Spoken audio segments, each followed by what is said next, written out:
अज़मा साहिबा, गैलप ने एक सर्वे दिया है जिसमें वो ये बताते हैं कि 82% अवाम ये कह रहे हैं कि मुल्क दुरुस्त समत में नहीं चल रहा। आपकी हुकूमत है, अवाम की अगर ये राय है तो फिर आपकी पॉलिटिकल स्टैंडिंग क्या होगी? बहुत शुक्रिया जी। देखिए, जो आम पाकिस्तानी है उसकी दुरुस्त सिमत क्या है? उसकी दुरुस्त सिमत ये है कि महंगाई कम हो जाए। उनकी दुरुस्त सिमत ये है कि उनको रिलीफ दिया जाए, जो इन हालात में यकीनन बहुत मुश्किल है।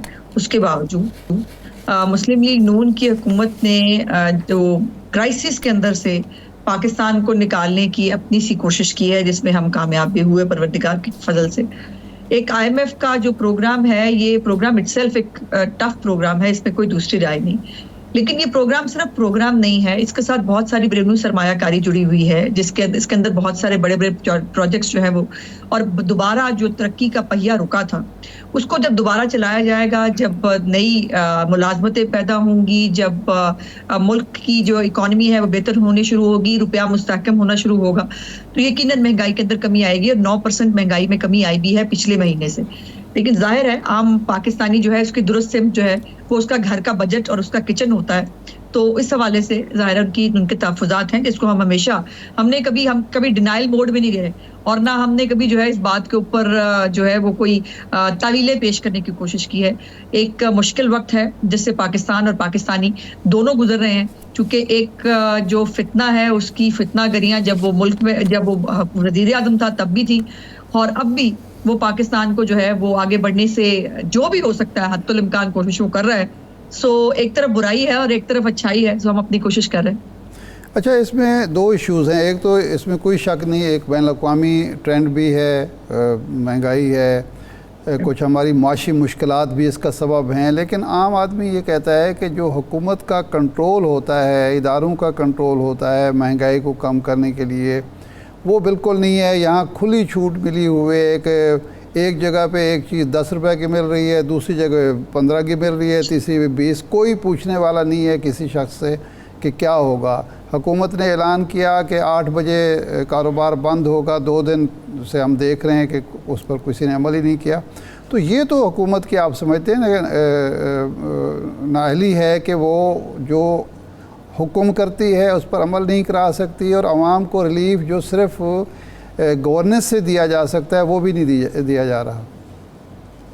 जी शाह साहब, दो मुख्तलिफ चीज़ों की तरफ आपने तवज्जो दिलाई है। एक तो यकीनन जो ख़ास तौर पर महंगाई जो है वो प्रोविंशियल सब्जेक्ट होता है, और सूबाई हुकूमतें जो हैं, अब KP और पंजाब के अंदर निगरान हुकूमतें हैं, और बार बार वज़ीर आज़म साहब जब भी वीकेंड पे आते हैं वो उनकी महंगाई के हवाले से जो है वो मीटिंग्स भी रखते हैं, वो कोशिश भी करते हैं। लेकिन एक तो सूबाई खुद मुख्तारी और एक फिर महंगाई के हवाले से जो एक निगरान हुकूमत है उसको ज़्यादा बेहतर प्रोएक्टिव तौर पर काम करना चाहिए। इसमें कोई दूसरी राय नहीं, मैं आपसे एग्री करती हूँ।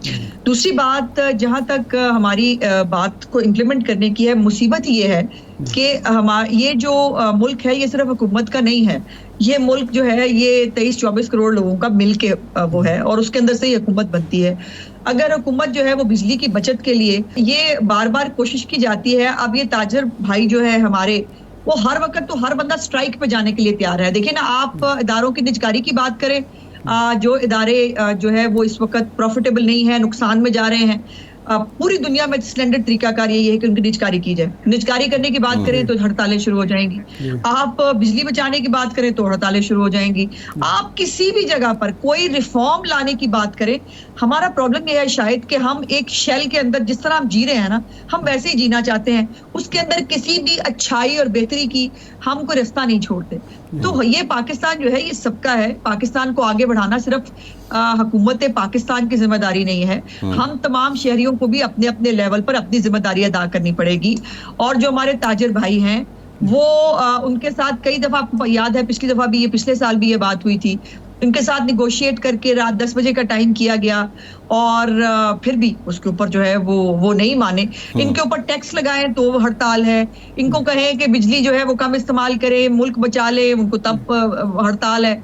ये मुल्क हड़तालों पे ही चल रहा है जी, और ये आदत मेरा सवाल करने का असल मकसद ये था कि इस परफॉर्मेंस के साथ कि महंगाई है, बेरोज़गारी है, और ताजर आपकी बात नहीं मान रहे, बाकी मामलात आपके हाथ में नहीं हैं, मुस्लिम लीग आम इंतखाबात में क्या नारा लेकर जाएगी? हमेशा तो आपका तरक्की का, रोज़गार का और सस्ती चीज़ों का ही एक नारा होता था कि हमने आवाम को ये रिलीफ दिया, रिलीफ का नारा होता था। इस वक्त तो कोई रिलीफ नहीं मिल रहा, मुश्किल ही मुश्किल है। किस नारे के साथ इलेक्शन में जाएंगे और इलेक्शन क्या अक्टूबर में होंगे या इसको आगे ले जाया जाएगा? जो प्राइम मिनिस्टर साहब खुद फरमा चुके हैं कि, और आपको भी मालूम है कि अगर जो 13 अगस्त की हमारी डेट है, अगर उससे एक दिन पहले या 2 दिन पहले अगर असेंबली जो है वो डिसॉल्व खुद कर दी जाए तो 90 डेज में इलेक्शन बनते हैं जो नवंबर में होंगे, और अगर अपने टाइम पे डिसॉल्व होती है तो 60 डेज के अंदर इलेक्शन होंगे। तो ये कानूनी आईनी सूरत हाल है और वजीर आजम साहब इसके बारे में फरमा चुके हैं कि अपनी जो है वो मुद्दत पूरी करके हम घर चले जाएंगे और टाइम पे इलेक्शन अक्टूबर या नवंबर में जो है वो होंगे।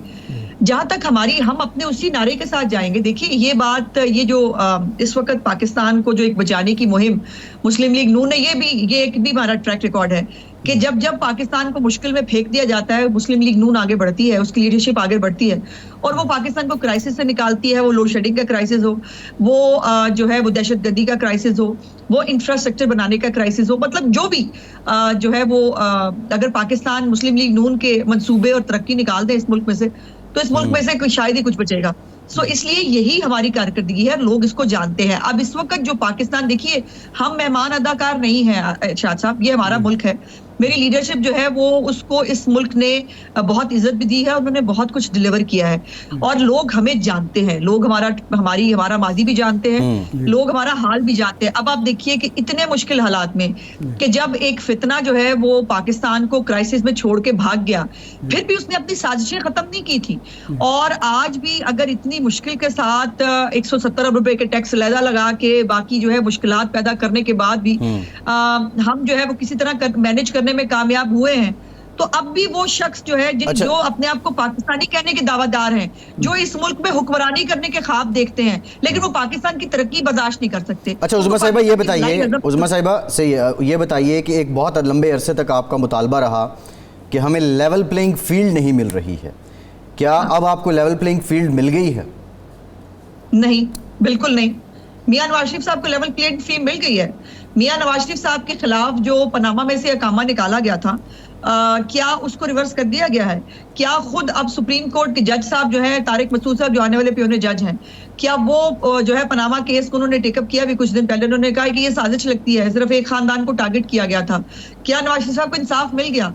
क्या ब्लैक्स लॉ डिक्शनरी में से इस एसेट की डेफिनेशन निकाल के उनको नाअहल करने की जो एक रवायत और एक गलत गंदा एक फैसला लिखा गया, क्या उसको रिवर्स कर दिया गया? क्या इस्लामाबाद हाई कोर्ट में मरियम नवाज शरीफ साहिबा की बरियत के ऊपर जो केस उन्होंने लिखा, उन्होंने कहा कि नवाज शरीफ साहब का नाम पनामा में मौजूद भी नहीं था और असासा भी उनके नाम पे नहीं है, लेकिन उसके बावजूद जो है वो उनका नाम डाला गया मरियम नवाज शरीफ साहिबा, तो उसके ऊपर बनती नहीं, क्योंकि नवाज शरीफ का नाम नहीं है तो मरियम नवाज ने बैटमेंट नहीं। अब इसका हल देखिए, इसका एक हल तो ये है कि मियाँ साहब वापस तशरीफ़ लाएँ और आके अपना केस प्लीड करें और अपनी नाअहली ख़त्म करें और लेवल प्लेइंग फील्ड। दूसरा ये है कि जो मद्दे मुकाबिल है उसको भी नाअहल कर दिया जाए, गिरफ्तार कर दिया जाए, इलेक्शन से आउट कर दिया जाए। तो आप क्या चाहते हैं अब? देखिए पहले तो बात यह है कि शाहद आरिफ साहब का अगर कोई केस है तो उस केस के अंदर से जो है ना, हमारी कोई कोशिश नहीं है कि एक मनगढ़ंत केस बनाया जाए। अब जो अलकादर ट्रस्ट वाला केस है वो मनगढ़ंत केस नहीं है, वो पनामा नहीं है, वो उसके अंदर से अकामा निकालने की हमारी ख्वाहिश भी नहीं है। वो एक करप्शन का एक सीधा साधा केस है, 190 मिलियन पाउंड्स का केस है, जो पाकिस्तान की अमानत थी, वो जो है वो अपने दोस्त को दिलवा दी गई। दूसरी बात ये, जो तोशा खाना की जो उन्होंने चोरियां की हैं और उन्होंने फेक जो है वो, आपको याद है ना, कहते थे रसीदें निकाले, जो रसीदें निकाली वो जाली थी और उन जाली रसीदों के ऊपर वो सादो को रमीन बना हुआ है। एनओसी जो है वो गलत फेक एनओसी के ऊपर बनी गाला का 300 कनाल का वो महल रख के बैठा हुआ है और उसको सादो को रमीन कहा गया। मेरी गुजारिश ये है कि हमारा कोई जो है इंतकाम लेने का प्रोग्राम नहीं है, लेकिन अगर उसने गलत हरकतें की हैं, अगर उसने करप्शन की है, अगर वो करप्ट आदमी है, ज़कात और खैरात खाते पकड़ा गया है, तो उसकी सजा तो उसको मिलनी चाहिए। ये तो कानून में कहीं नहीं लिखा। बिल्कुल मिलनी चाहिए, बिल्कुल मिलनी चाहिए। मैं यही सवाल कर रहा था, लेकिन सवाल ये है कि आज आपने जो नैब आर्डिनेंस में तरमीम की है, उसके मुताबिक वो चीज़ें जिसको आप काला कानून कहते थे, आपने 14 दिन की खुद मुद्दत मुकर्रर की, अब उसको 30 दिन कर दिया है। आपने कहा है कि जी वादा माफ गवाह जो बनेगा उसके ज़रिए यानी फंसाने की एक कोशिश है। आपने चेयरमैन नैब को ये कह दिया कि वो अगर समझे कि कोई शख्स मुल्ज़िम तामुन नहीं कर रहा उसको फौरी गिरफ़्तार किया जा सकता है। तो इससे तो लगता है कि जो पहले से केस चल भी रहे हैं और पहले से कवानीन जो आपने ख़ुद बनाए हैं उसके ज़रिए भी कोई गिरफ्त नहीं हो रही, तो इसलिए नए कवानीन बनाए जा रहे हैं, नई तरामीम की जा रही हैं। जी नहीं, ऐसा नहीं है। मेरी गुजारिश आपसे ये है कि अगर कोई मुल्ज़मान जो है वो जैसे उन्होंने सारे इदारों को जूती की नोक पर रखा हुआ है, वो नैब को भी जूती की नोक पर रखे, उनसे सवाल पूछे जाए, अव्वल तो वो पेश ही ना हो 1 साल, और अगर अल्लाह अल्लाह करके पेश होना शुरू हो तो वो किसी सवाल का जवाब ना दें, वो ताबुन ना करें और वो अपनी अकड़ दिखा के बाल्टी पहन के फिर उसके बाद वो घर चले जाएं। तो ये तो नहीं हो सकता, उनसे जवाब तो लिया जाना चाहिए, जवाब लिया जाएगा।